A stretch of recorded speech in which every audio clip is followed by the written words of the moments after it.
Sometimes the smallest act of kindness can heal the deepest wounds of a lifetime. Sometimes one moment of choosing compassion over fear can change everything you thought you knew about yourself. In 1880 Arizona, old Eli Thatcher was a broken man living alone with his regrets. His wife was gone, his fighting days were over, and he'd made peace with dying forgotten. Then he found a wounded Apache girl in the desert, her leg broken, barely alive. "Sir, I can't walk.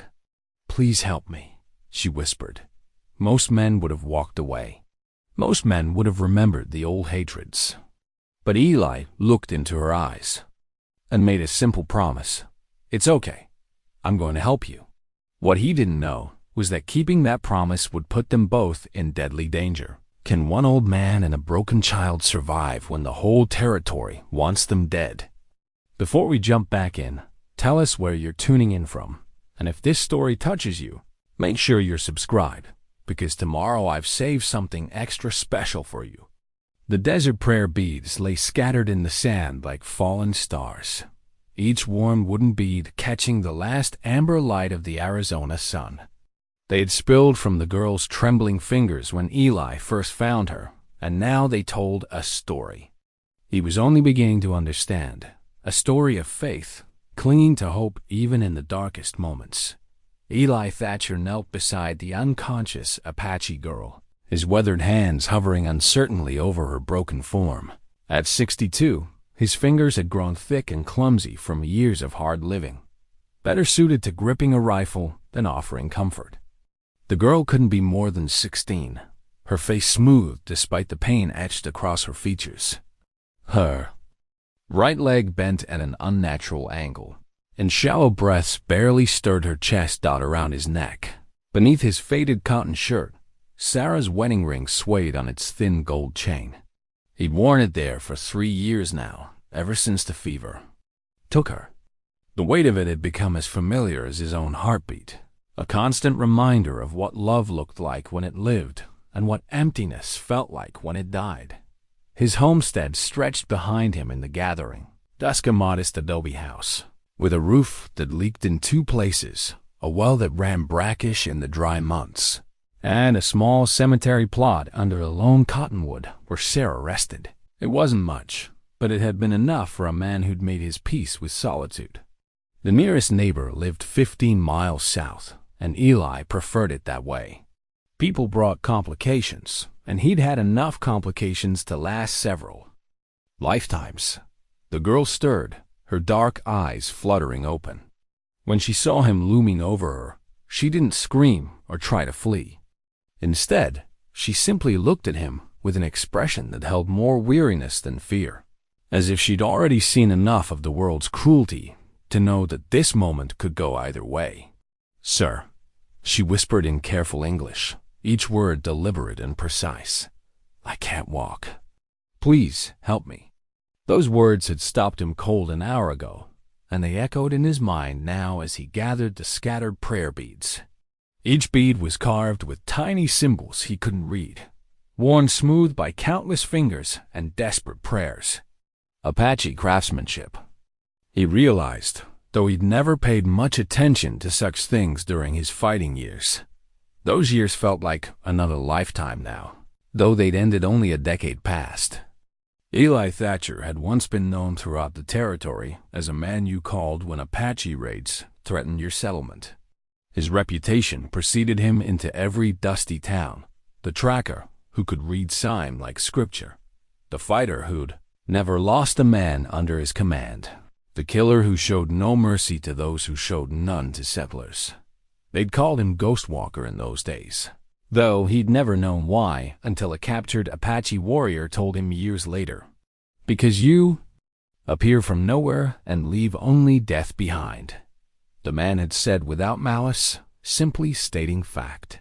Eli had worn the name with pride then, had let it feed the cold fury that drove him across countless miles of desert in pursuit of war parties and raiders. That fury had died with Sarah. She'd been everything soft and gentle in a land that rewarded neither softness nor gentleness. A schoolteacher from back east, who'd come west with her father to start a mission school. She'd possessed an unshakable faith that people were fundamentally good, regardless of the color of their skin or the language they spoke. She'd even tried to learn Apache, spending hours with old Maria at the trading post, practicing words and phrases that Eli thought were as useless as they were dangerous. "You can't make friends with people who want to kill you," he told her. Once, watching her struggle with the complex tonal patterns of the Apache language. "Maybe they only want to kill us because we've never tried to be friends," she'd replied, not looking up from her primer. He'd married her despite her foolish notions about noble savages and universal brotherhood, and for 8 years she'd softened the hard edges of his world. She'd made him laugh again, made him remember what it felt like to wake up grateful instead of angry. She'd even convinced him to hang up his guns, to try his hand at farming and ranching instead of hunting men. Then the fever came, sweeping through the valley like wildfire.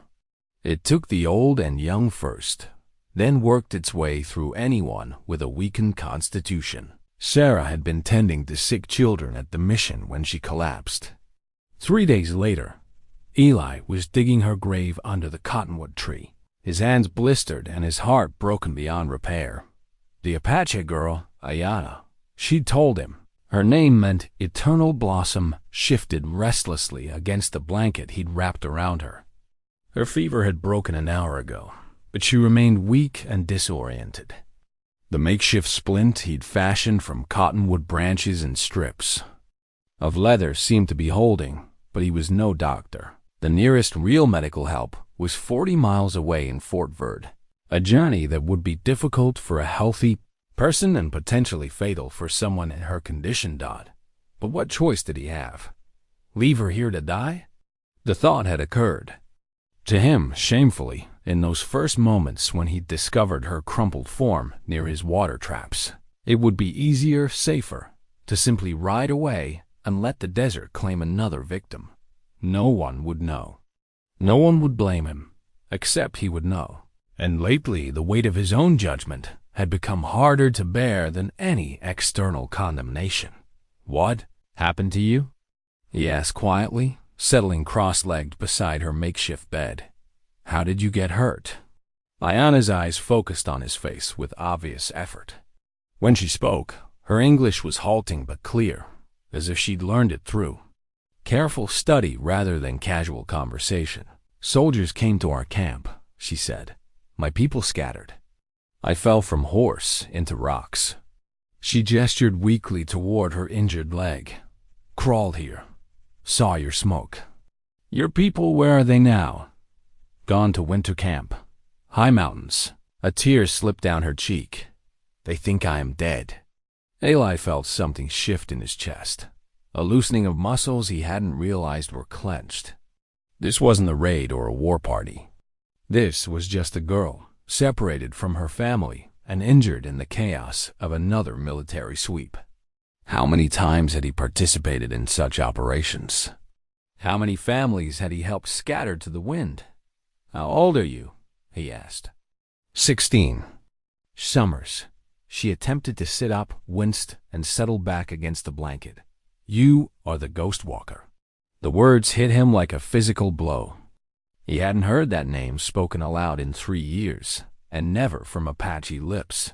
"How do you know that name?" "My brother spoke of you." There was no hatred in her voice, only a tired resignation that made his stomach clench. "He said you were the most dangerous of all the white warriors. He said you fought like you had no fear of death. Your brother, is he?" "Dead. 2 winters past. You killed him at Sycamore Creek." The memory came flooding back, a dawn raid on an Apache camp, the confusion of battle. A young warrior who'd fought with desperate courage until Eli's rifle ended his resistance.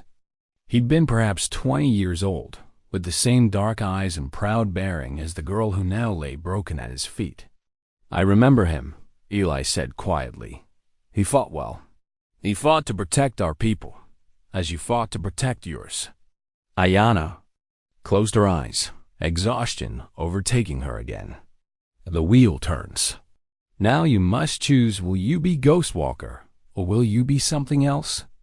As darkness settled over the desert, Eli sat beside the girl and wrestled with ghosts of his own making. Sarah's voice seemed to whisper in the wind, reminding him of conversations about mercy and redemption that he dismissed as naive idealism. The prayer beads lay warm in his palm, each one a small prayer for compassion in a world that rarely showed any. Tomorrow, he would have to make a choice that would define the rest of his life. He could take Ayanna to Fort Verde and hope the army. Doctors could save her leg. He could try to find her people and return her safely to them. Or he could walk away, leave her to the desert, and return to his hermit's existence with one more regret to add to his collection. But tonight, as he listened to her quiet breathing and felt the weight of Sarah's ring against his chest, Eli Thatcher began to understand that some choices had already been made in the deepest places of the heart, long before the mind caught up to acknowledge them. Dawn came pale and cold across the Arizona desert, painting the saguaro cacti in shades of pink and gold. Eli's weathered Colt Peacemaker lay heavy on his hip as he knelt beside Ayanna, checking the makeshift splint that had held through the night. The gun had been his constant companion for 30 years, through cavalry charges and Apache raids, through the long, bitter campaigns that had earned him his reputation. Now it felt like an accusation against his hippa, reminder of all the violence that had brought him to this moment. Ayanna's condition had worsened overnight. Her face burned with fever, and the swelling around her broken leg had increased despite his crude attempts at treatment.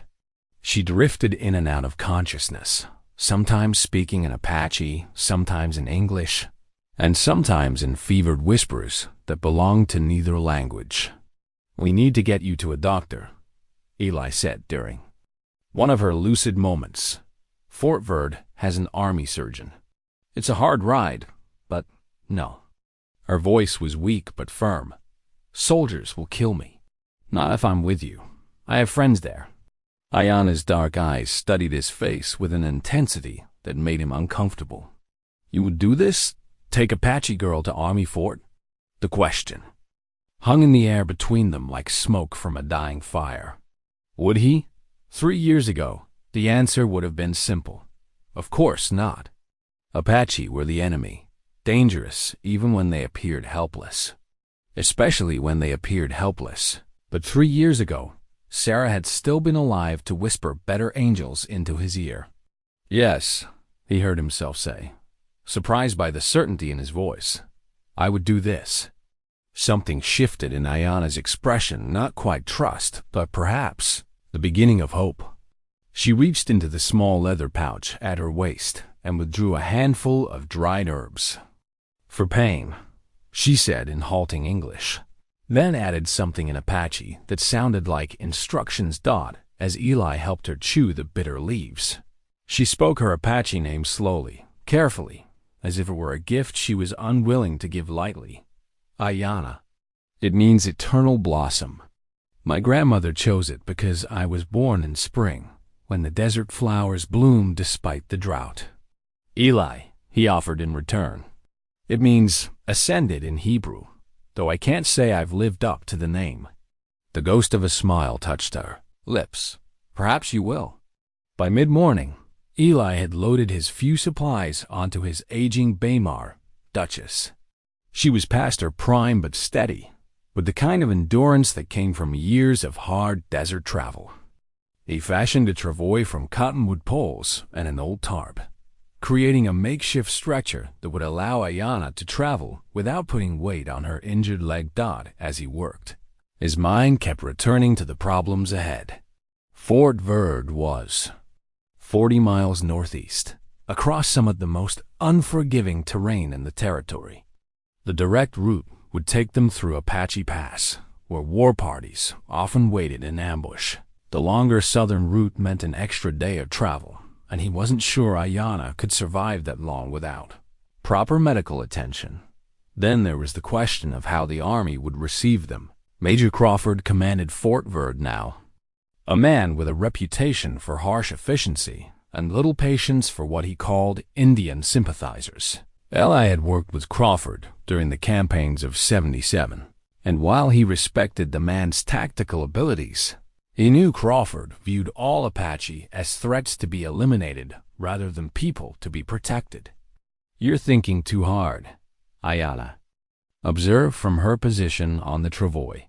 The fever had broken again, leaving her weak but alert. "I can hear your thoughts from here." Eli secured the last of the rope ties and looked down at her. "Just planning our route. It's going to be a hard journey. All journeys worth taking are hard."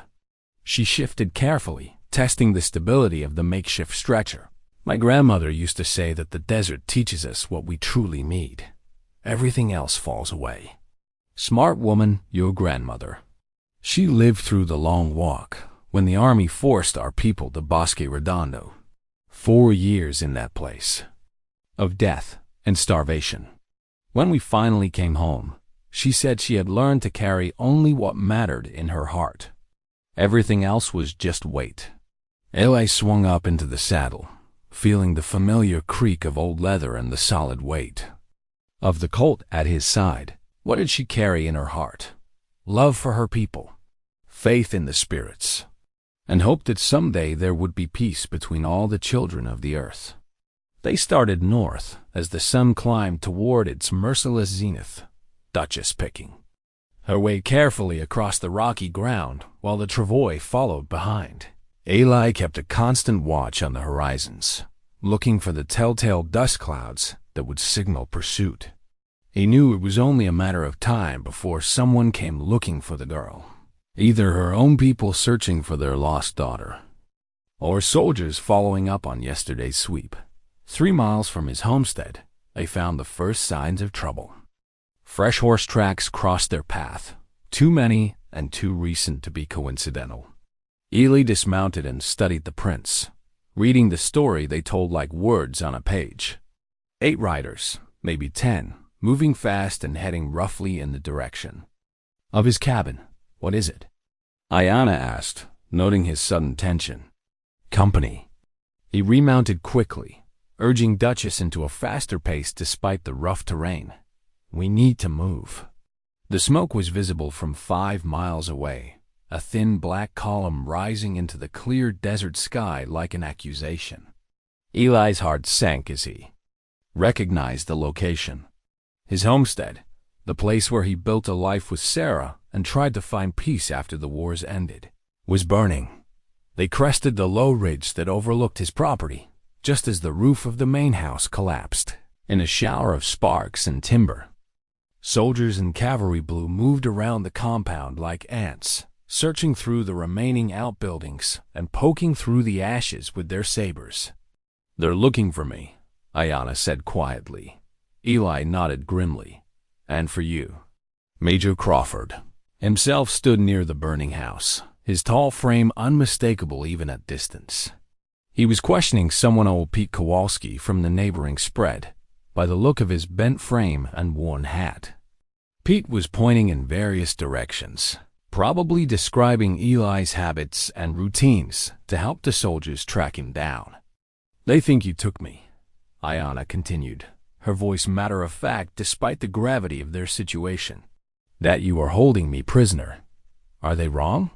She considered this for a long moment. "No, they are not wrong. But they are not right either. I am here by choice now, even if I was not at first."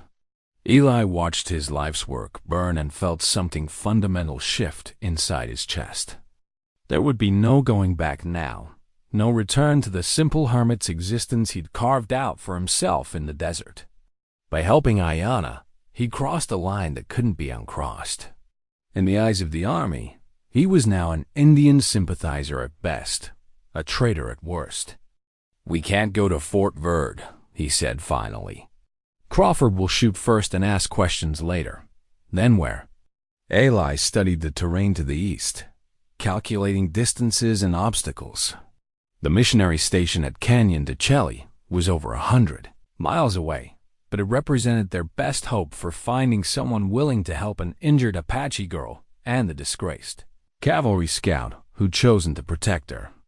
"We're going to take the long way around," he said, turning Duchess away from the burning homestead. "And we're going to pray that horse of mine has more heart left in her than I deserve." As they rode away from everything Eli had called home. For the past decade, Ayanna began to sing softly in Apache a prayer song he realized for travelers embarking on dangerous journeys. The melody was haunting and beautiful, perfectly suited to the vast emptiness of the desert that stretched before them. Behind them, smoke continued to rise from the ruins of his former life, while ahead lay only uncertainty and the hope that sometimes doing right was reward enough, even when it cost everything else you held dear. The Apache medicine pouch lay open beside the dying embers of their first campfire, its contents spread on a clean cloth like a desert pharmacist's inventory. Ayanna had insisted on showing Eli each herb and root, teaching him their names in both Apache and the broken English that served as their bridge between worlds. "This one," she said, holding up a twisted piece of bark, "we call ghost medicine. Makes pain sleep." Eli accepted the bark carefully, noting how her fingers lingered on his palm as she transferred it. Yesterday, she would have flinched at his touch. Now, she seemed to seek it out, as if physical contact could somehow verify that he wasn't just another fevered hallucination. They'd been traveling for 18 hours since fleeing his burning homestead, following deer trails and dry washes to avoid the main roads where Crawford's patrols would be searching. Duchess was holding up better than expected, but Eli could see the strain beginning to show in the droop of her head and the careful way she picked her footing across the rocky ground. "Your people," he said, settling back against his saddle. "They taught you all this. The medicine, I mean." Ayanna nodded, returning the herbs to their pouch with practiced care. "My grandmother was a medicine woman. She said healing was just another kind of warfare. You fight the spirits of sickness instead of the spirits of your enemies." The comparison made Eli uncomfortable. He'd spent so many years thinking of Apache as savage warriors that it was jarring to discover they had grandmothers who spoke of healing and spirits with the same reverence his own mother had reserved for Sunday prayers. "She teach you anything else?" "Many things. How to read the signs in smoke and wind. How to call rain when the earth is thirsty. How to see the true heart of a person beneath their skin." Eli felt her studying him in the firelight and resisted the urge to look away. "What do you see when you look at me?" "A man carrying heavy stones in his chest," she said without hesitation.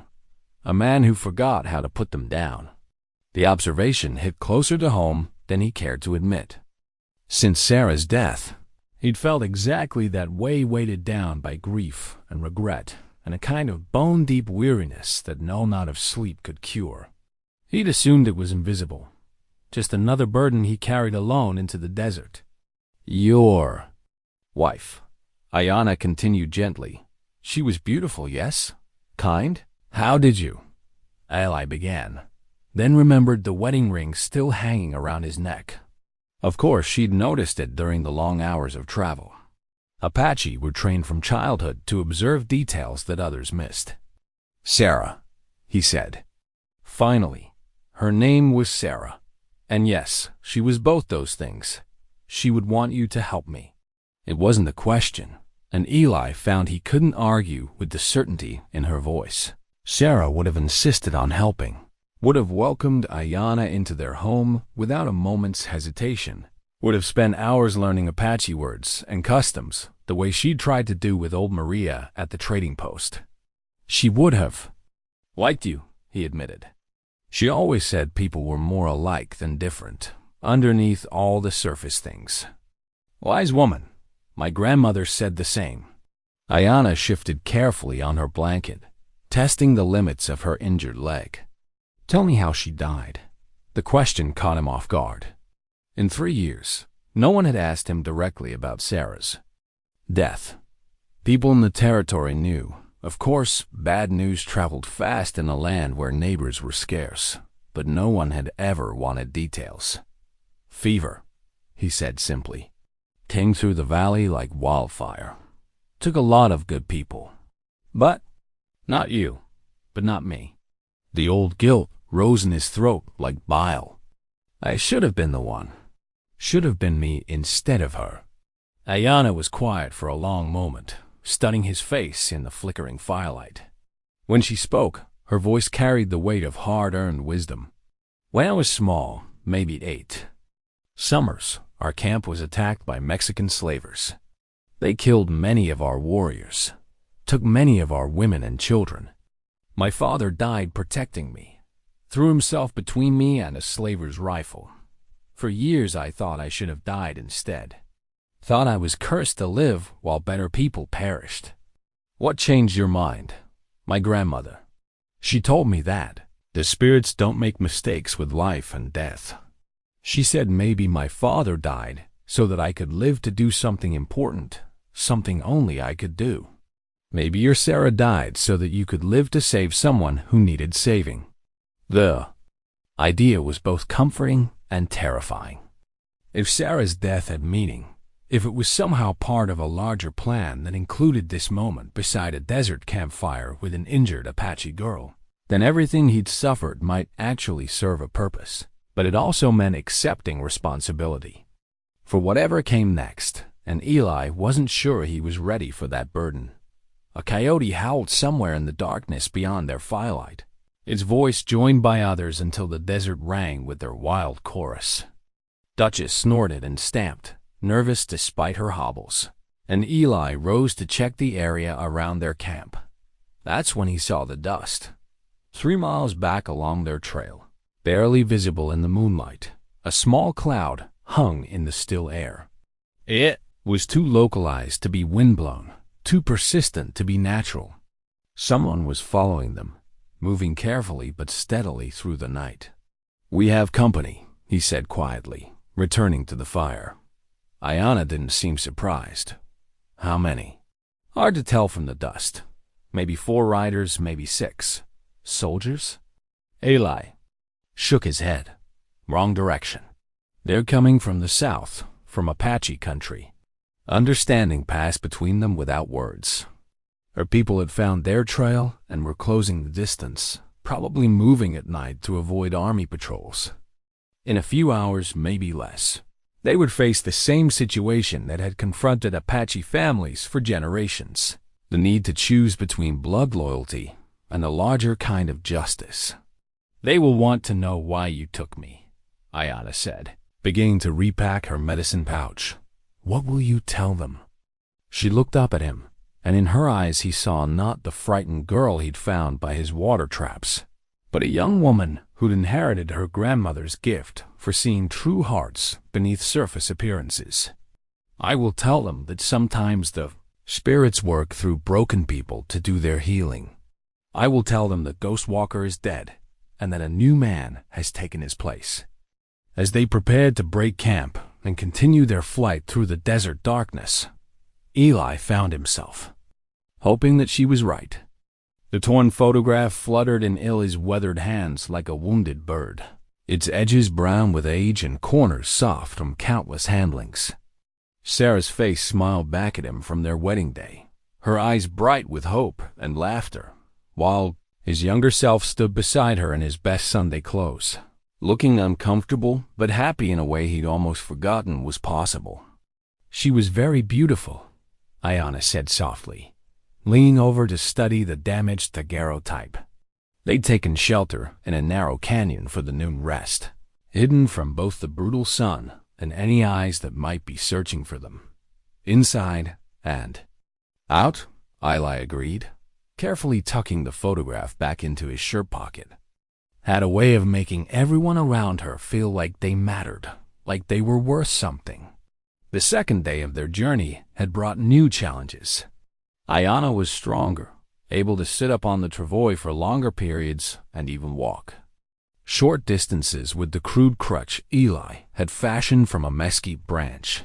But their Apache pursuers had gained ground during the night, and cavalry tracks now crisscrossed the terrain ahead of them like the threads of a spider's web. Teach me, Ayanna said suddenly, interrupting his brooding thoughts about their precarious situation. Teach you what? Words, your words. She struggled for a moment, searching for the right phrase. I know some English, but not enough.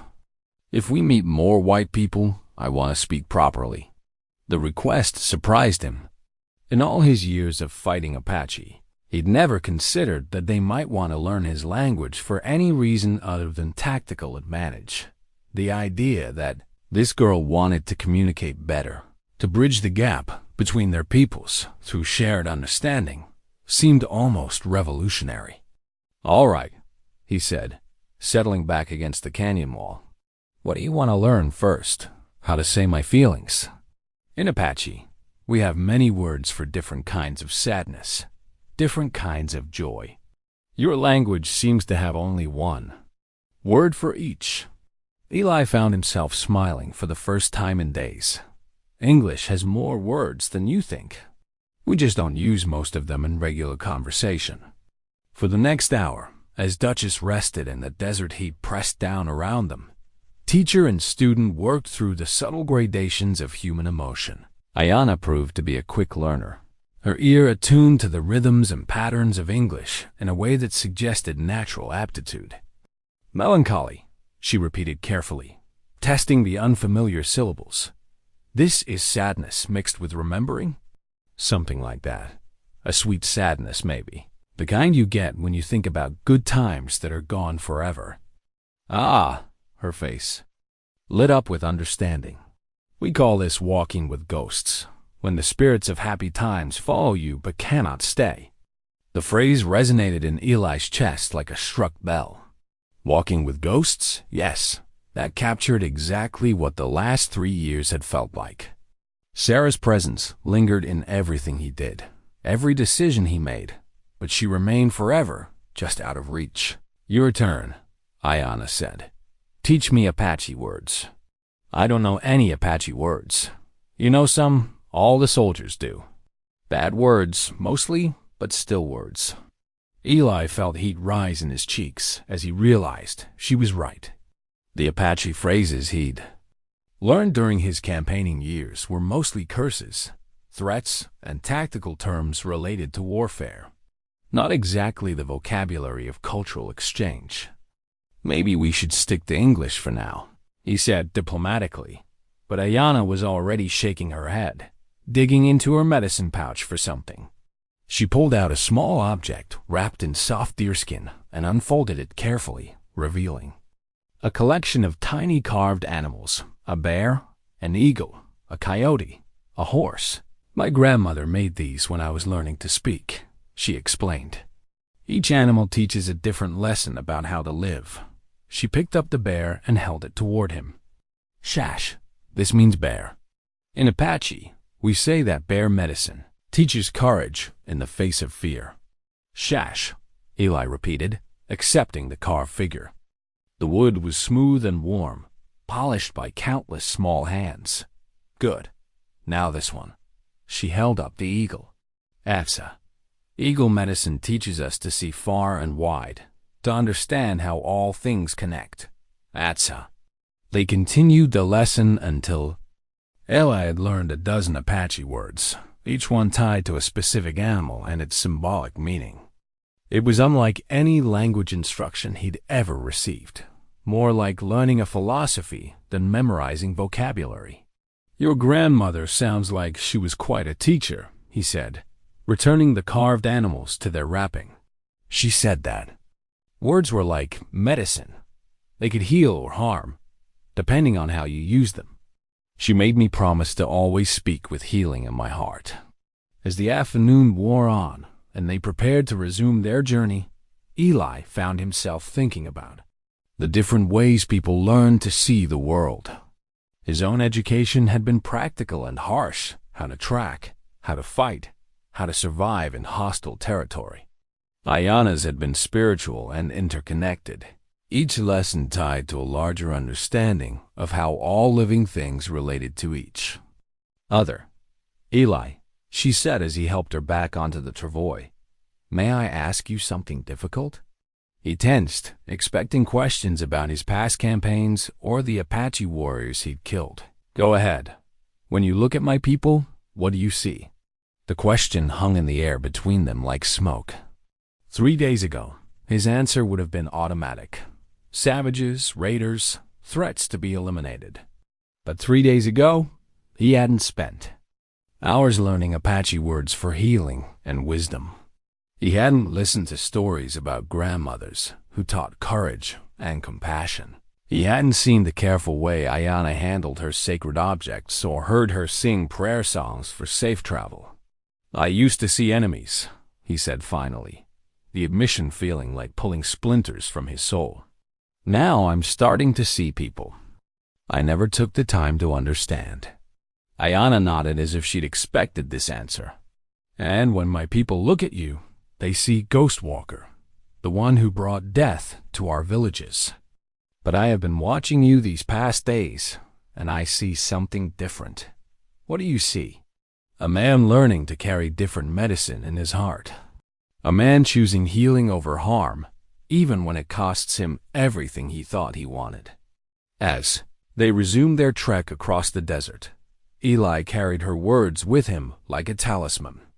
The photograph of Sarah crinkled softly in his shirt pocket with each step Duchess took, and the Apache names for courage and far-seeing echoed in his mind like prayers in a language he was only beginning to understand. Behind them, just the clouds continued to mark their pursuers' progress, while ahead lay only the endless expanse of desert and the uncertain hope that sometimes understanding could triumph over old hatreds. But for the first time since Sarah's death, Eli Thatcher felt like he was walking toward something instead of away from it. The tarnished cavalry patrol badge caught the morning light as it tumbled from the rocks above their hidden camp, bouncing once off the canyon floor before settling in the dust near Eli's boots. He picked it up with careful fingers, reading the inscription, "3rd Cavalry Regiment, Crawford's Command." The metal was still warm from being recently worn, which meant its owner was close, dangerously close. "How many?"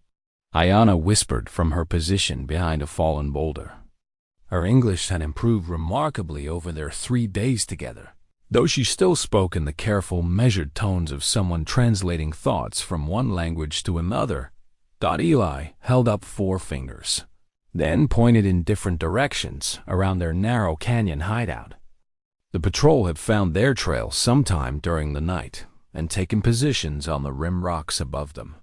Professional work, the kind of tactical deployment Eli himself had used countless times when hunting Apache war parties. The irony wasn't lost on him. "They've been watching us for at least an hour," he said quietly, studying the badge in his palm, "probably waiting for full daylight before making their move."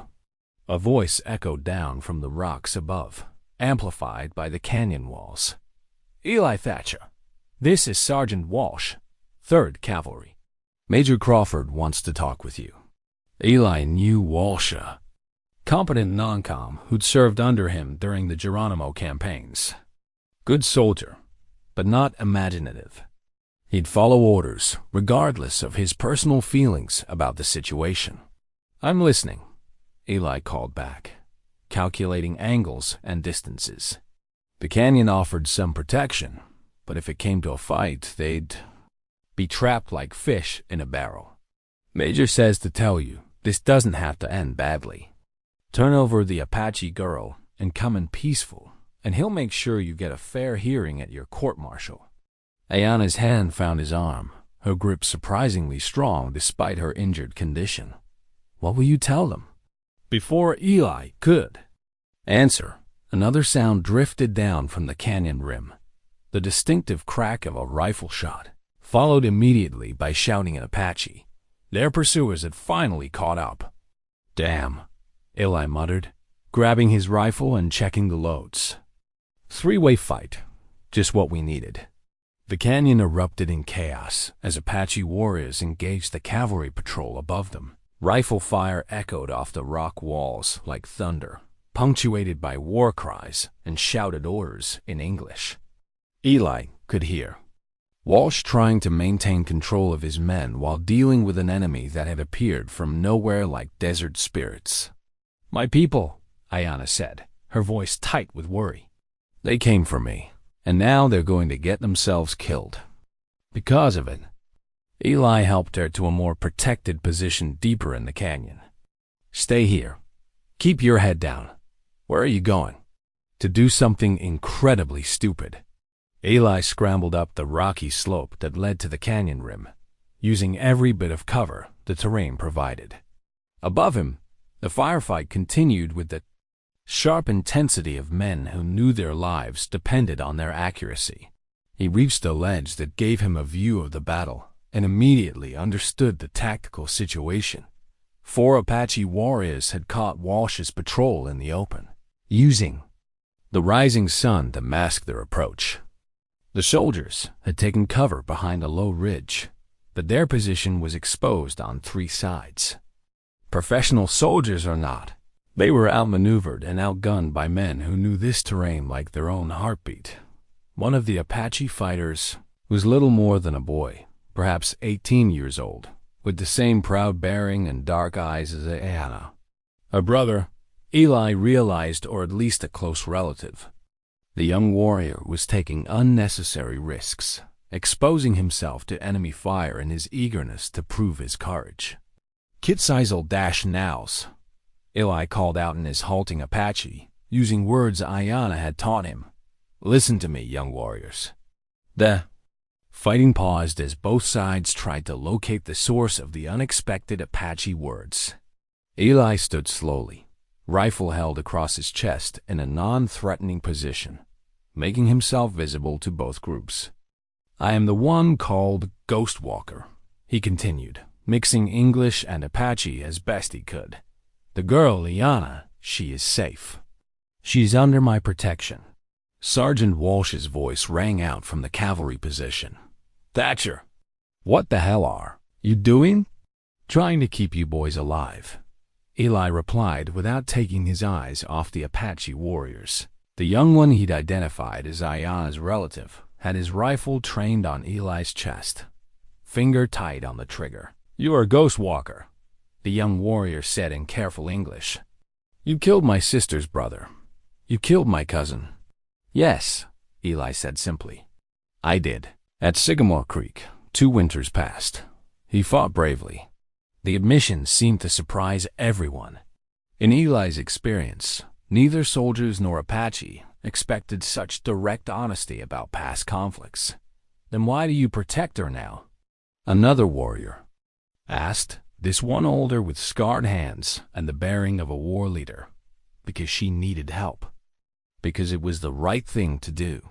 "The right thing?" The young warrior's voice cracked with emotion. "You speak of right things while our people die in your army's prisons?" Before Eli could respond, Ayanna's voice echoed up from the canyon floor. "Cousin, listen to me." The young warrior's head snapped toward the sound, and Eli saw his face transform as he recognized her voice. She was speaking rapidly in Apache, now her words carrying clearly in the desert air, despite her weakened condition. "What's she saying?" Walsh called out. Eli listened carefully, picking out words he recognized from their lessons together. "She's telling them I saved her life. That I'm not the same man who fought them before." The conversation continued for several minutes, Ayanna's voice growing stronger as she spoke with passionate intensity about their journey together. The young warrior's rifle gradually lowered as he listened, though his expression remained skeptical. Finally, the older war leader stood and addressed Eli directly. "She says you carry different medicine now. She says the spirits have changed your heart." "Maybe they have," Eli replied. "All I know is that girl needs medical attention, and I'm going to make sure she gets it. Even if it means fighting your own people." Eli glanced toward the cavalry position where Walsh waited for his answer. Good men, most of them, following orders they believed were right. But Major Crawford's orders would mean Ayanna's death or imprisonment, and that was something Eli could no longer accept. "If that's what it takes, he said finally. The war leader studied him for a long moment, then spoke quietly to his companions. In Apache, the young warrior protested, his voice rising with anger, but the older man's response was firm and final. "We will escort you to the missionary station at Canyon de Chelly," the war leader announced. "There she can receive proper care from people who understand both worlds." Sergeant Walsh's voice carried a note of desperate authority. "Thatcher, you know I can't let you ride away with hostile Apache. I have my orders." "Then I guess you'll have to decide what's more important," Eli called back. "Following orders or doing what's right." As the Apache warriors began their careful descent into the canyon, and the cavalry patrol maintained their nervous watch from the ridge above, Eli found himself standing at the crossroads of his entire life. Behind him lay 30 years of soldiering and unquestioned loyalty to Army doctrine. Ahead lay uncertainty, danger, and the slim hope that sometimes mercy could triumph over military necessity. The tarnished cavalry badge felt heavy in his pocket as he climbed back down to rejoin Ayanna, carrying with it the weight of a life he was choosing to leave behind. Sarah's locket lay open in the firelight, its delicate chain catching the golden flames as Ayanna examined the pressed flower within.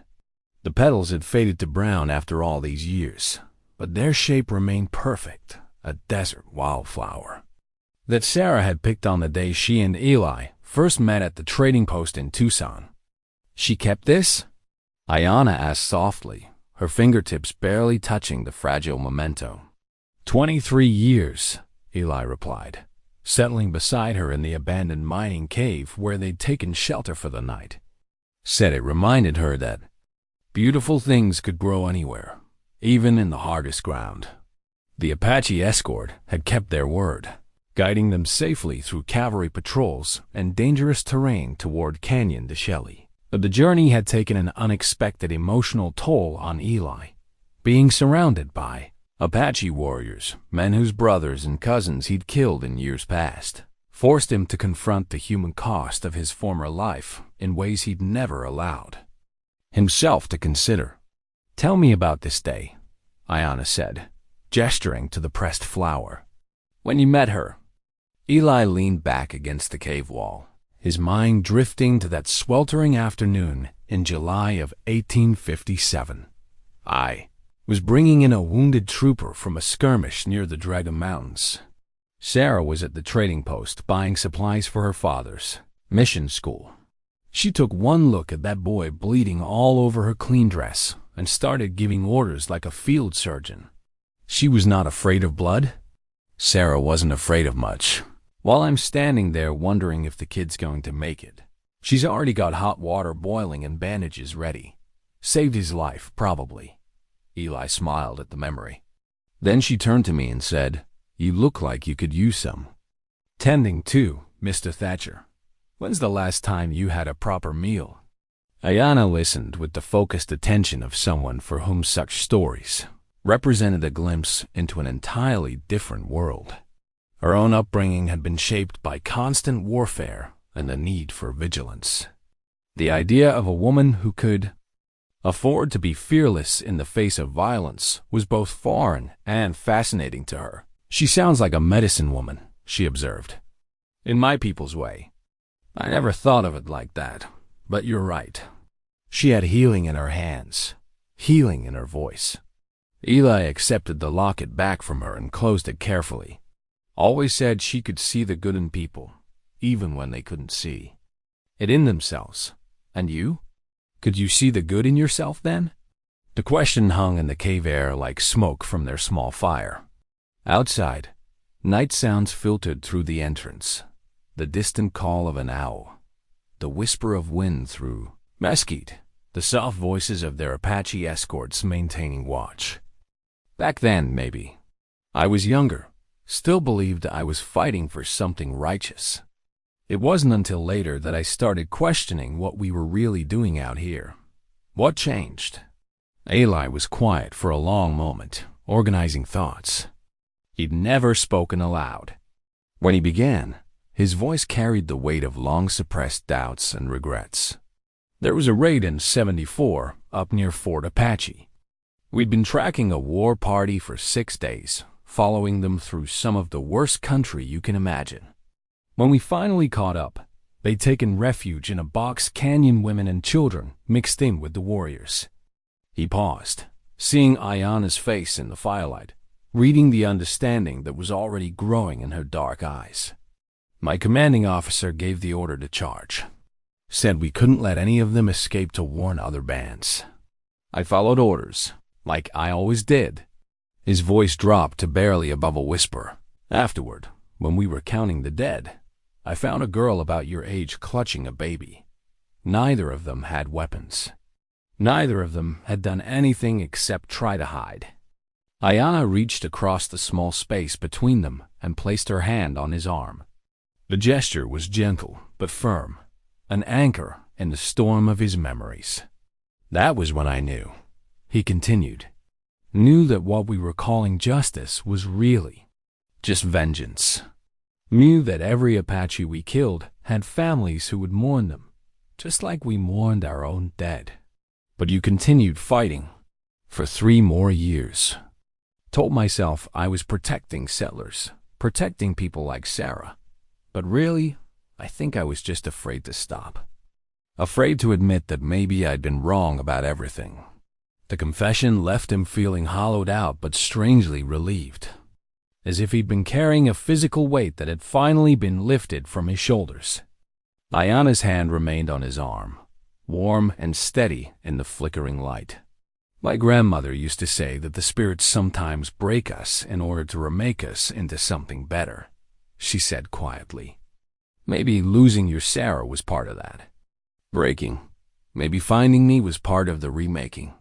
The idea was both comforting and terrifying. If Sarah's death had served some larger purpose, if his current situation was somehow connected to a plan bigger than his own understanding, then he bore a responsibility he wasn't sure he was worthy of carrying. What about you? He asked, deflecting attention from his own inner turmoil. What broke you? Ayana was quiet for so long that he thought she might not answer. When she finally spoke, her voice carried the same weight of suppressed pain that had colored his own confession. Watching my brother die at Sycamore Creek, seeing you ghost Walker standing over his body with your smoking rifle. She looked directly at him, her gaze steady and unflinching. That broke something in me. Made me hate all white people. Made me think of you as monsters without souls. And now? Now, I think maybe the spirits broke both of us so we could heal each other. They sat in comfortable silence after that, listening to the night sounds and the quiet conversations of their escorts outside the cave. The pressed flower in Sarah's locket seemed to pulse with its own gentle light, a reminder that love could survive even death, and that healing was always possible for those brave enough to open their hearts to it. As sleep finally claimed them. In the depths of the abandoned mine, surrounded by Apache warriors who had every reason to kill Eli, but who had chosen instead to protect him, both the old gunfighter and the young medicine woman dreamed of desert flowers blooming in impossible places, their roots finding strength in the hardest ground. The blood-stained arrow protruded from the canyon wall like an accusation, its turkey feather fletching still vibrant despite the rust-colored stains that marked its shaft. Eli had seen it the moment they entered the hidden Apache camp, and something about its placement, too deliberate to be accidental, too prominent to be overlooked, made his stomach clench with foreboding. You recognize this arrow, said the man who stepped from the shadows between the wickiups, his voice carrying the quiet authority of absolute leadership. Chief Nollish was smaller than Eli had expected, perhaps 50 years old, with silver threading through his black hair, but his presence filled the canyon like smoke from a sacred fire. I recognize it, Eli replied, his mouth suddenly dry. The arrow's distinctive markings were burned into his memory, black and white bands around the shaft, carved lightning symbols near the point. He'd pulled that same arrow from a cottonwood tree at Sycamore Creek, where a young Apache warrior had used it to pen a message of defiance before the final charge that ended his life. Ayanna sat motionless on her travois, her face pale as she looked between the two men.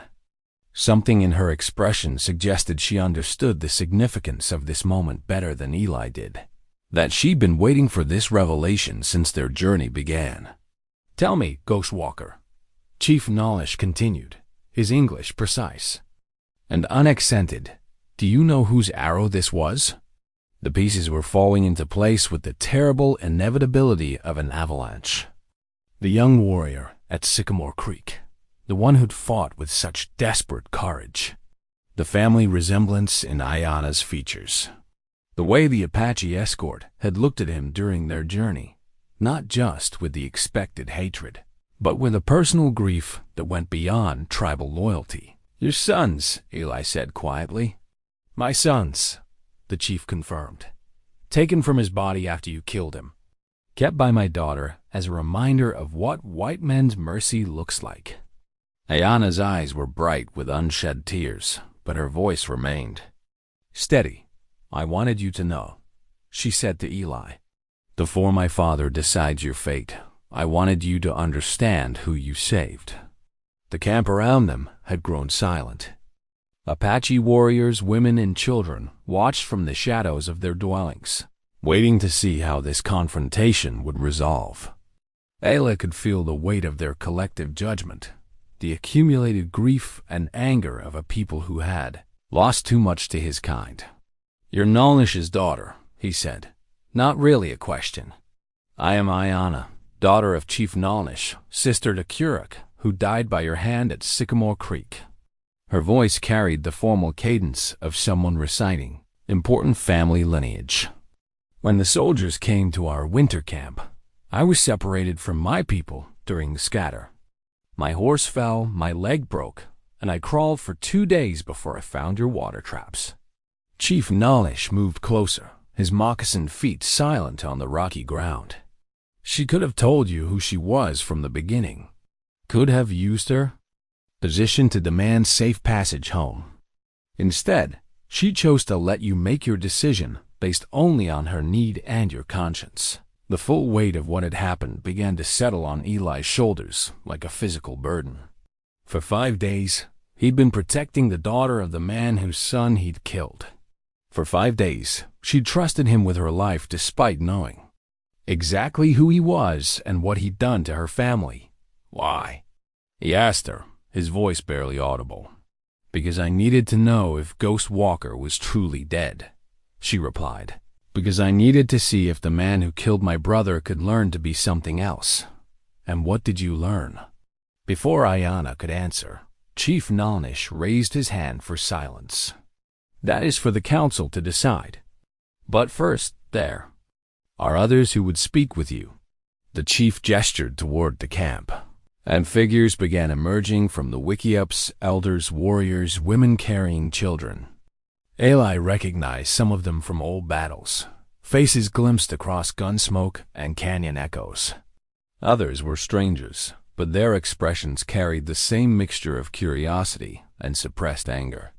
"You know me," Eli said, addressing the gathering crowd. "You know what I've done. I won't pretend otherwise." An elderly woman stepped forward, her face deeply lined but her eyes sharp as obsidian. She spoke rapidly in Apache, her words carrying the rhythmic cadence of formal speech. Chief Nalish translated for Eli's benefit. "She says you killed her grandson at Turkey Creek. She wants to know why you should live when he cannot." Eli met the old woman's gaze directly.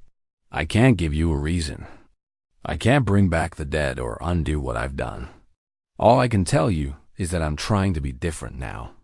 Another voice rose from the crowd, this one belonging to a middle-aged warrior with a distinctive scar across his left cheek. Eli remembered giving him that scar during a skirmish near Fort Apache, remembered the man's courage in covering his companion's retreat, even as blood streamed down his face. He asks if you think one Apache girl's life balances the scales against all the Apache lives you took. Chief Nalish translated. "No, Eli replied without hesitation. "Nothing I do can balance those scales. But that doesn't mean I should stop trying to tip them in the right direction." The debate continued as the sun tracked across the narrow strip of sky visible above the canyon walls. One by one, members of the tribe shared their grievances against Ghostwalker, their losses and their pain. Through it all, Ayanna remained silent on her travois, watching Eli's face as he listened to the full accounting of his former life's impact. As the afternoon wore on, Eli began to understand that this wasn't just about his fate. It was about the future of his relationship with Ayanna and, by extension, the possibility of peace between their peoples. Every word spoken, every story shared, was building toward a decision that would affect far more than one man's life. Finally, as shadows began to lengthen across the canyon floor, Chief Nalnish called for silence. The crowd settled into expectant quiet, all eyes focused on the man who would determine Eli's future. "We have heard many voices today," the chief began, his words carrying clearly in the still air. "Voices of grief, voices of anger, voices of those who demand justice for the dead. But there is one voice that carries special weight in this matter." He turned to look at his daughter, and Eli saw something pass between them, a conversation conducted entirely in glances and subtle expressions.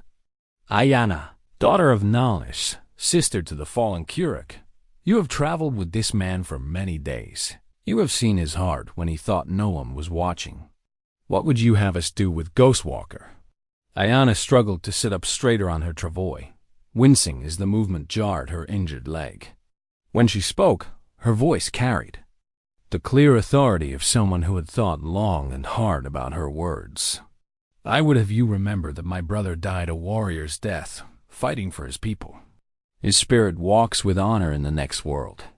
But I also would have you remember that the man who killed him is not the same man who saved my life. Ghostwalker is dead. The man before you now carries different medicine in his heart."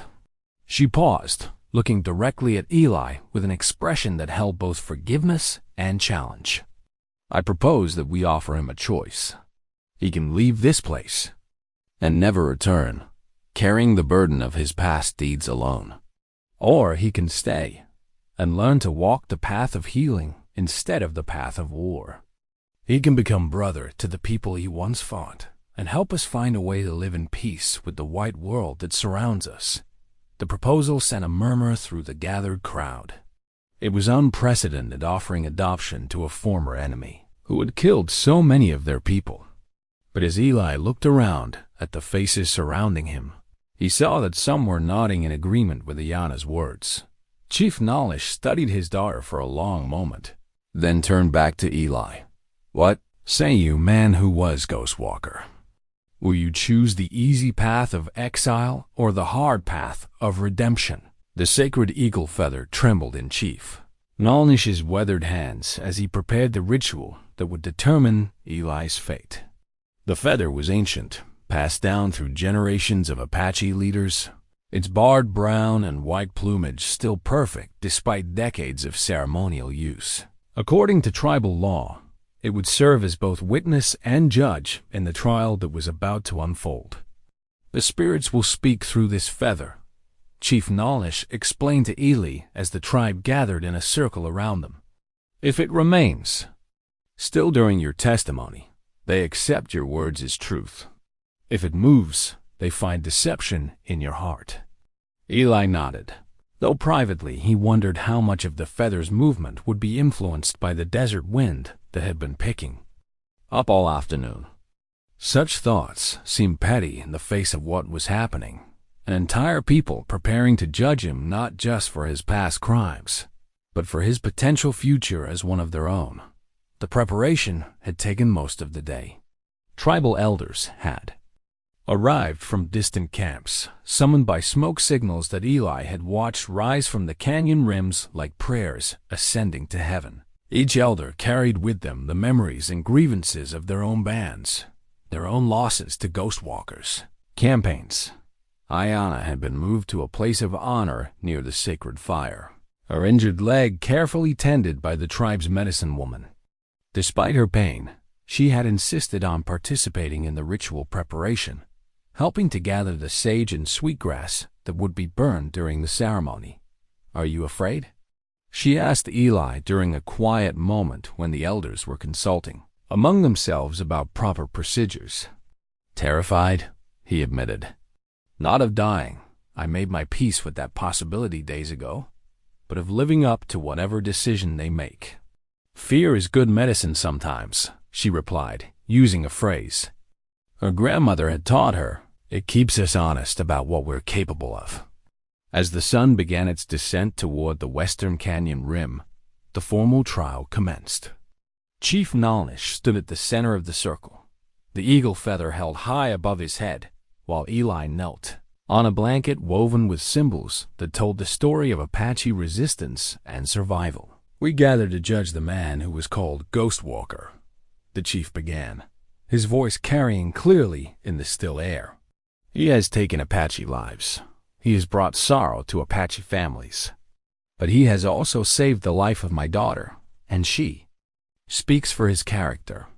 The spirits must decide if his heart has truly changed." The first witness was the scarred warrior who had questioned Eli's motives the day before. He spoke in rapid Apache, his gestures animated as he recounted encounters with Ghost Walker during the campaign of 1876. Chief Nalnish translated the most damning portions for Eli's benefit. "He says you were like a phantom in those days, appearing where you were least expected, striking without mercy. He says you killed his brother-in-law and 2 cousins at Salt River Canyon." Eli felt the weight of those accusations settle around his shoulders like a shroud. The eagle feather remained motionless in the chief's grip as the testimony continued, but Eli could see dust devils beginning to form in the distant signs that the wind was strengthening. More witnesses followed, each adding their own threads to the tapestry of Ghost Walker's reputation. The elderly woman who had lost her grandson, a young mother whose first husband had died in Eli's raid on a winter camp, a boy of perhaps 12 who had been orphaned during the Sycamore Creek battle and still woke screaming from nightmares about white soldiers with smoking guns. Through it all, Eli listened without defending himself. These people deserved to be heard, deserved to have their pain acknowledged. Their grief was real, their losses irreplaceable, and nothing he could say would change those fundamental truths taught as the afternoon wore on. The character of the testimony began to shift. Ayanna spoke at length about their journey together, describing moments of kindness and protection that went far beyond mere duty. She told of how he had shared his last water with her during their desert crossing, how he had sung to her during the fever dreams, how he had chosen to face down both Apache warriors and cavalry soldiers rather than abandon her to save himself. "This is not the Ghost Walker of old stories," she concluded, her voice ringing with conviction. "This is a man learning to carry healing medicine instead of death medicine. The spirits have begun his transformation, but it is not yet complete." Chief Nalnish's brother, a war leader named Cochise, spoke next. His testimony was more measured, focusing on the practical implications of Eli's request for adoption into the tribe. "If we accept this man among us, we accept responsibility for his actions going forward," he said. "If he betrays our trust, the blood debt becomes ours. If he brings danger to our people, we share that burden. Are we prepared for such responsibility?" The question sparked heated debate among the assembled elders. Some argued that the risk was too great, that no amount of apparent repentance could erase decades of enmity. Others suggested that accepting a former enemy might demonstrate Apache strength and wisdom to the outside world. As the debate continued, Eli became aware of a new sound filtering down from the canyon rims, the distant jingle of cavalry harness, and the measured clip-clop of shod horses moving across rocky ground. Major Crawford had finally tracked them down. Chief Nalnish heard it too, his head tilting slightly as he identified the approaching threat. Without interrupting the trial proceedings, he made subtle hand signals to warriors positioned around the canyon. Within moments, armed men had melted into defensive positions among the rocks, their rifles ready but not yet visible to the approaching cavalry. It seems the spirits have decided to test our resolve more quickly than expected, the chief observed, his tone remarkably calm for a man whose people were about to be surrounded by hostile soldiers. Through the gathering dusk, Eli could make out the silhouettes of cavalry troopers positioning themselves along the canyon rim. Professional deployment. Probably a full company under Crawford's personal command. They would have come prepared for a fight, expecting to find a renegade ex-soldier holed up with hostile Apache. How many? Ayanna asked quietly. Eli studied the positions he could see, calculating based on standard cavalry tactics. 40, maybe. 50 men. Crawford's not taking any chances.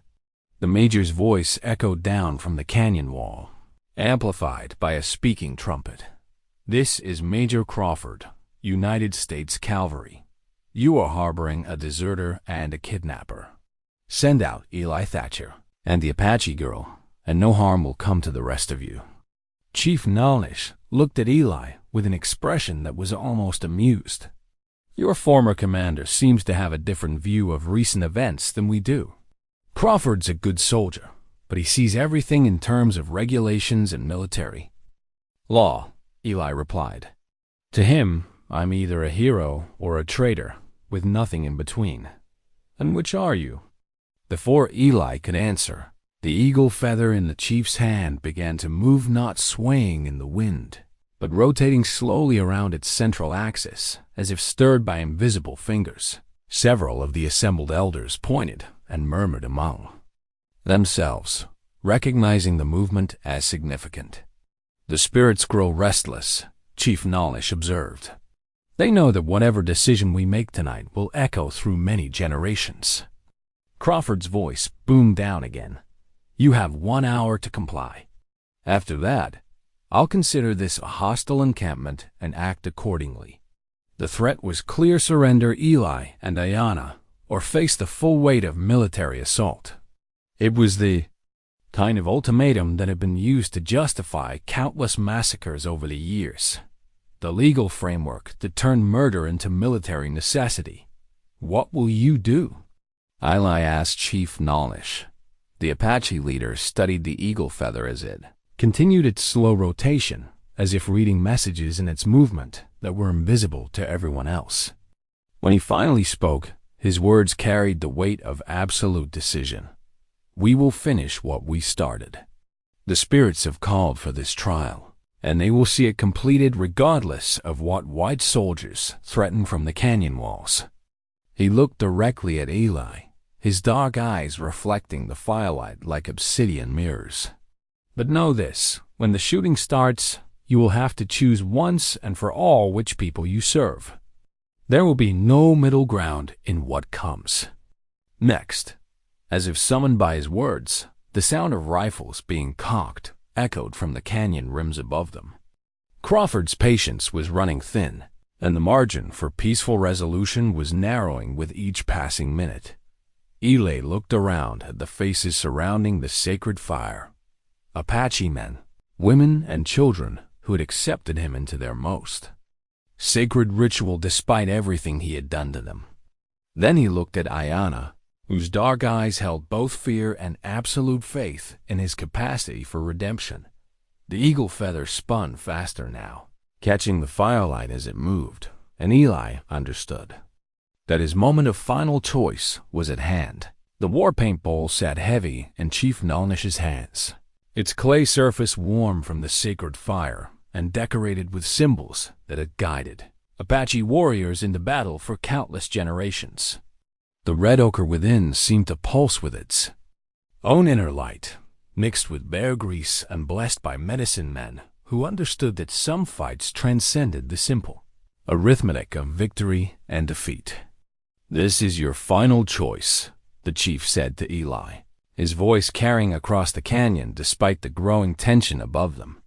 Take the paint and stand with us as Apache, or walk away and remain forever white. But choose now, before the shooting starts. Major Crawford's deadline had passed 5 minutes ago, and the sounds from the canyon rim suggested his patience had finally expired. Orders barked in crisp military cadence echoed off the rock walls, punctuated by the metallic sounds of weapons being readied for assault. Eli looked at the war paint, then at Ayanna, who watched him with eyes that held both hope and acceptance of whatever decision he made.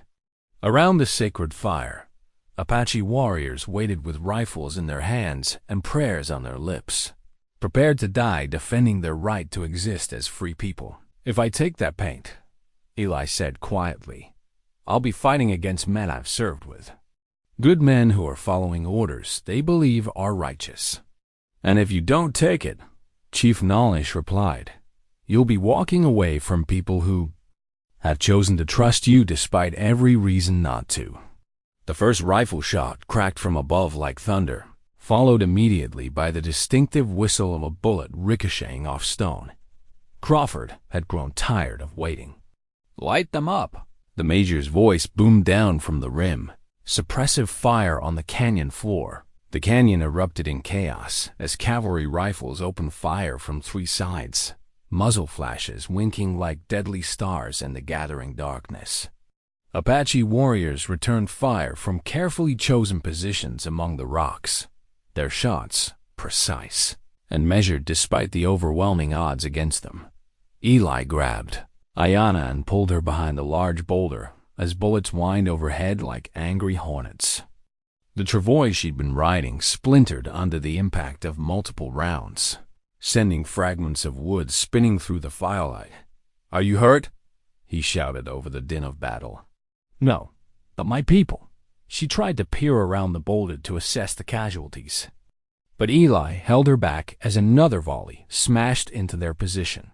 From his vantage point behind cover, Eli could see the tactical situation developing with the clarity that came from 30 years of combat experience. Crawford had deployed his men well, using the high ground to maximum advantage while keeping his soldiers out of effective range of Apache rifles. It was a textbook assault on a fortified position, the kind of operation Eli had planned and executed dozens of times during his cavalry years. The Apache were fighting with desperate courage, but they were outgunned and outnumbered. Worse, they had women and children to protect, which limited their ability to maneuver and take the kind of risks that might turn the tide of battle. "We can't hold this position," Eli told Chief Nalish as the leader took cover nearby. "Crawford's got the high ground and enough ammunition to keep this up all night. Your people need to fall back to the narrow section of the canyon." "And leave you to face them alone?" The chief's eyes glittered with something that might have been respect. "Is that your choice?" Another volley crashed down from above, sending rock chips flying like shrapnel. One of the younger Apache warriors cried out as a bullet found his shoulder, spinning him around before other hands pulled him to safety. Eli looked at the war paint bowl, still clutched in the chief's hands, despite the chaos surrounding them. The red ochre seemed to glow with its own inner fire, representing not just the choice between peoples, but between the man he had been and the man he might yet become. "Give me the paint," he said. Chief Nalish's weathered face broke into what might have been a smile as he dipped 2 fingers into the sacred ochre. With swift, practiced strokes, he painted traditional Apache war symbols on Eli's cheeks, lightning bolts for speed, bear claws for courage, and finally the sacred mountain, symbol that marked him as under the protection of the spirits. "Welcome home, brother," the chief said, then raised his voice to carry across the canyon. "He who walks between worlds has chosen his path." The Apache fighters around them responded with war cries that echoed off the canyon walls, their voices rising above the crack of rifle fire like defiant prayers. Eli felt something fundamental shift inside his chest, as if chains he'd carried for decades had finally snapped. He grabbed his rifle and moved to a firing position, where he could see the cavalry positions above. The men up there were following orders, doing their duty as they understood it. But they were also about to massacre people who had shown him more mercy than he deserved. "Crawford!" Eli shouted, his voice carrying clearly in a momentary lull. In the firing, "This is Eli Thatcher. I'm coming up to talk." "Stay where you are, Thatcher." The major's voice boomed back. "You're under arrest for desertion and kidnapping. The girl isn't kidnapped. She's free to go anytime she wants. And I'm not deserting. I'm choosing a different kind of service." Eli stood slowly, making himself visible to the soldiers above, while keeping his rifle pointed toward the ground. Several shots cracked out immediately, but they went wide, either poor marksmanship or deliberate. Warning shots from men who weren't comfortable shooting a former comrade. "Don't be a fool, Eli."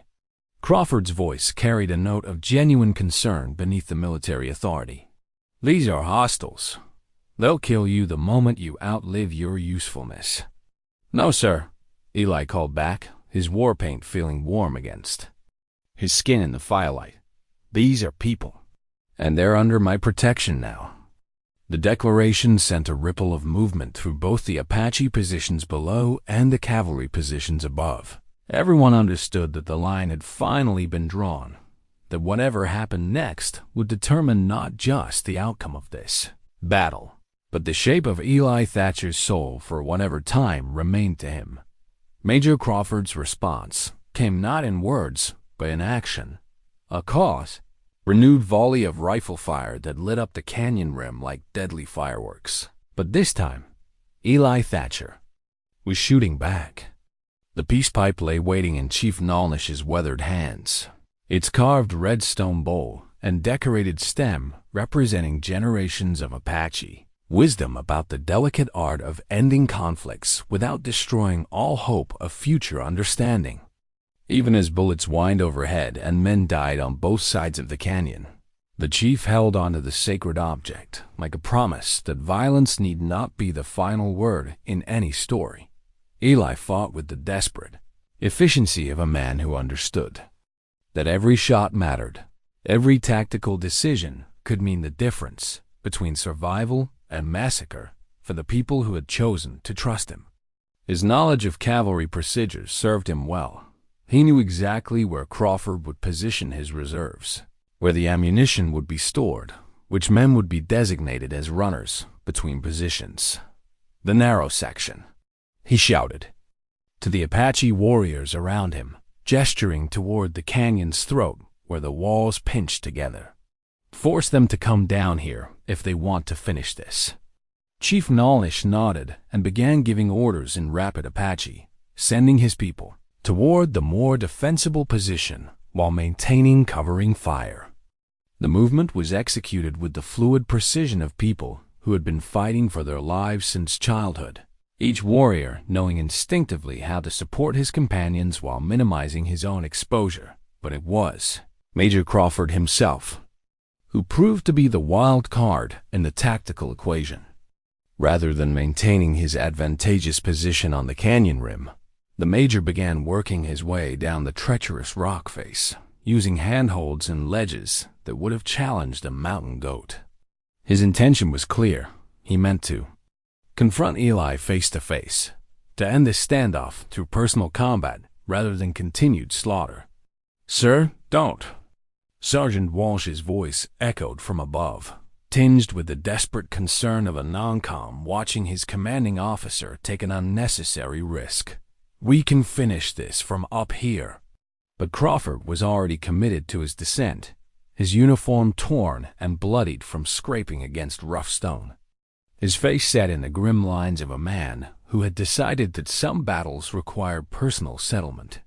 Eli saw him coming and made his own choice, stepping out from behind cover to meet his former commander in the open space near the sacred fire. The Apache warriors held their fire, recognizing that this had become something beyond mere warfare, a confrontation that would determine the moral center of everything that followed. "Stand down, Eli," Crawford said, as his boots touched the canyon floor, his sidearm drawn but not yet aimed. You're a good soldier. Don't throw your life away on these people." "These people have names, John," Eli replied, using the Major's first name deliberately.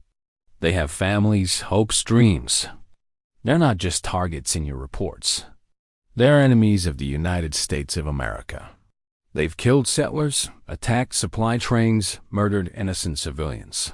And we've done the same to them. When does it end?" Crawford's face twisted with something that might have been pain.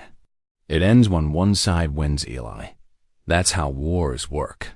You used to understand that." "I used to understand a lot of things that turned out to be wrong." The two men circled each other slowly, their weapons ready but not yet committed to violence. Around them, the canyon had grown strangely quiet, as if both Apache and cavalry sensed that this moment would determine far more than just the outcome of one small battle. "The girl," Crawford said suddenly. "Is she really here by choice? Ask her yourself." Ayanna struggled to her feet despite her injured leg, leaning heavily on the makeshift crutch Eli had carved for her. When she spoke, her English was clear and strong, carrying across the canyon with the authority of absolute truth. "I am Ayanna, daughter of Chief Nalnish. This man saved my life when he could have left me to die. He has treated me with honor and kindness. I am here because I choose to be here." Crawford's gun hand wavered slightly as he processed this information. In his world, Apache were either hostile or potential hostiles. The idea that one might voluntarily remain with a white man out of gratitude and genuine affection didn't fit his understanding of how these conflicts worked. "That changes nothing," he said finally, but his voice lacked its earlier conviction. "You're still a deserter, Eli. You still chose them over your own people." "No, John. I chose what was right over what was easy." The standoff stretched on for endless seconds. Two men who had once fought side by side, now facing each other across an unbridgeable gulf of understanding. Finally, it was Chief Nalnish who broke the deadlock, stepping forward with the piece, pipe held high above his head. "Enough blood has been spilled today," the Apache leader said, his words carrying the weight of absolute authority. "Let us smoke together and speak of peace, not as enemies but as men who share the same sky." Crawford's eyes flicked between the pipe, Eli, and the Apache warriors who surrounded them with weapons ready but not actively threatening.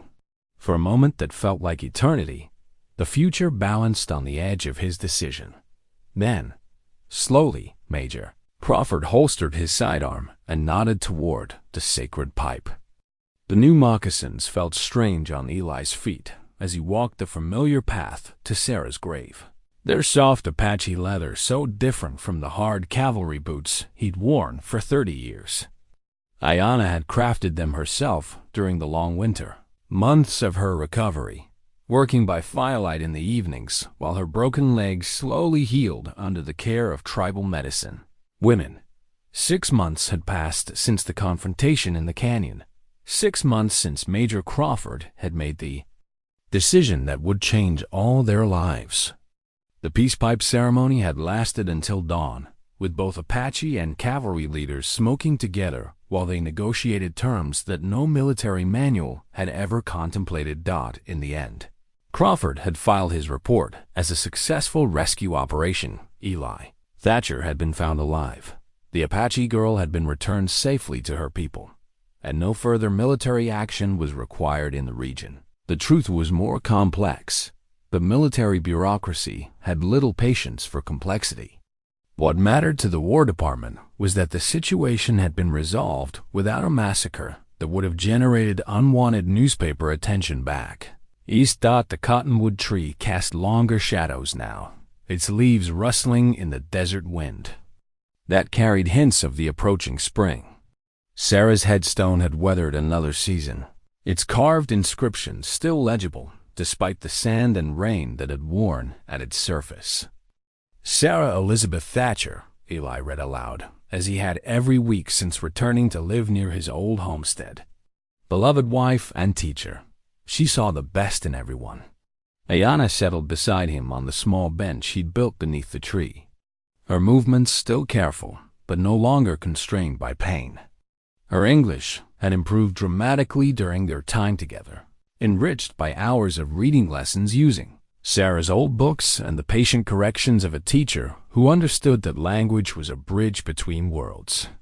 "Tell me again about the day you met her," she said, a ritual that had become as regular as his weekly visits to the grave.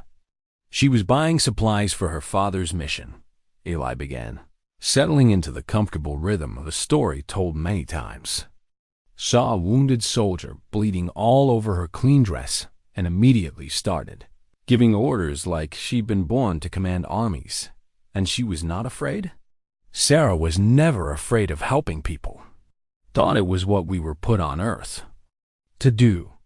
They sat in comfortable silence for a while, watching the play of light and shadow across the desert landscape that stretched endlessly toward the horizon. In the distance, smoke rose from the Apache camp where Eli now spent most of his time, learning the intricate customs and traditions of people he had once considered enemies. The transition had not been easy. Some members of the tribe still viewed him with suspicion, still saw a ghost walker lurking beneath the surface of the man who called himself he who walks between worlds. But others, particularly the children, had accepted him with the easy adaptability of youth, teaching him Apache words in exchange for stories about the strange customs of white people. "The children ask about you," Ayanna said, breaking the silence. "Little Crow wants to know when you're going to teach him to shoot like a cavalry soldier." "And what do you tell him?" "That shooting is not the most important skill a warrior can learn. That sometimes the greatest courage comes from choosing not to fight." Eli smiled at that, remembering his own lessons in Apache wisdom. Chief Nulmish had proven to be a patient teacher, guiding Eli through the complex spiritual and social customs that govern tribal life. The adoption ceremony had been particularly moving, a ritual that symbolically killed Ghost Walker and gave birth to a new man with a new name and new responsibilities. "Your father still thinks I'm going to revert to my old ways someday," Eli observed. "My father is a cautious man, but he also chose to trust you when it mattered most. That is not a decision he made lightly." A roadrunner darted across the path. Ahead of them, its comical gait bringing a smile to both their faces. Such moments of simple joy had become precious to Eli, reminders that life contained more than just conflict and sorrow.